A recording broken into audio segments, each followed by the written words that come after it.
سے قبل 1000 BC میں یہ تعمیر ہوا ہے ہیکل جس کو کہتے تھے وہ، اور وہ آج کل جسے ٹیمپل کہتے ہیں، ٹیمپل آف سولومن، یعنی ہیکل سلیمانی یا معبد سلیمانی، ہم اسے مسجد اقصیٰ کہیں گے، دور کی مسجد۔ اس کے بعد وہ یہ ہے کہ تقریباً 600 قبل مسیح میں 587 ایگزیکٹلی اس میں اس کو گرا دیا گیا نیبوکڈ نظر نے۔ پھر یہ کہ تقریباً 200 برس کے بعد دوبارہ بنائی گئی اسی جگہ پر، پھر اسے 70 عیسوی میں پھر گرا دیا گیا، وہ آج تک گری پڑی ہے۔ تو جب حضور صلی اللہ علیہ وسلم کو معراج ہوا ہے تو وہاں کوئی عمارت نہیں تھی، البتہ یہ کہ معلوم ہوتا ہے کہ ایک گرجا وہاں پر بنا دیا گیا تھا، اس لیے کہ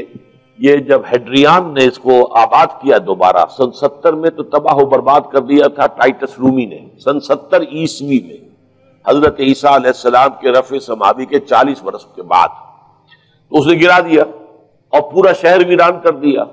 لیکن پھر 60-70 برس کے بعد وہ ایمپرر تھا ہیڈریان رومن ایمپرر، اس نے دوبارہ آباد کیا،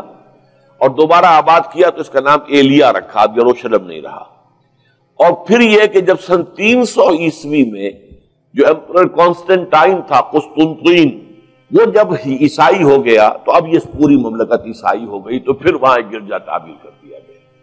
اس گرجا میں حضرت عمر گئے تھے، جب انہوں نے ہینڈ اوور کیا ہے حضرت عمر کو وہاں کے عیسائیوں نے، تو جب حضرت عمر اس گرجا کے اندر ہی ابھی تھے، دیکھ رہے تھے جگہ، تو نماز ظہر کا وقت ہو گیا، تو حضرت عمر نے فرمایا کہ میرا نماز کا وقت ہے، تو انہوں نے کہا وہاں کے عیسائیوں نے کہ آپ یہی پڑھ لیجیے، آپ فرمایا نہیں، اگر میں یہاں پڑھوں گا تو اسے پھر مسلمان مسجد بنا لیں گے۔ تو باپ باہر گئے اور اس قبۃ الصخرہ کے اوپر جا کے نماز پڑھی آپ نے۔ یہ جو اس وقت جو دوم نظر آتا ہے یہ ہے وہ چٹان، اور یہ بڑی اس کے اوپر گردہ وردہ پڑا ہوا تھا، کچرا وچرا تھا، اسے صاف کیا اور اس پر آپ نے نماز پڑھی، اس لیے کہ یہیں سے اصل میں معراج ہوا تھا حضور صلی اللہ علیہ وسلم کو۔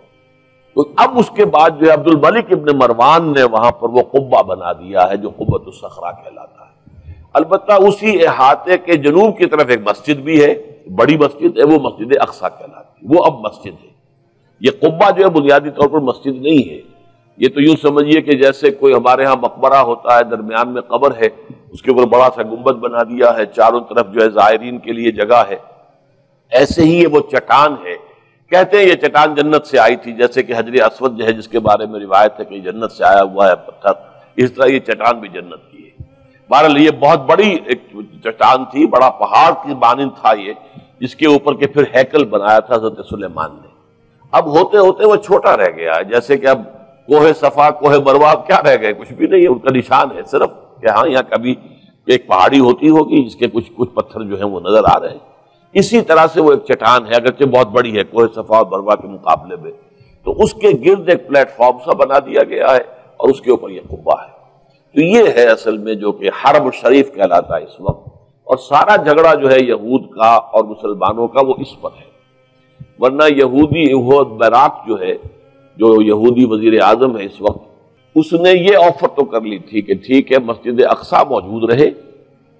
اور اس کے اوپر جو ہے کنٹرول بھی فلسطینی مسلمانوں کا رہے،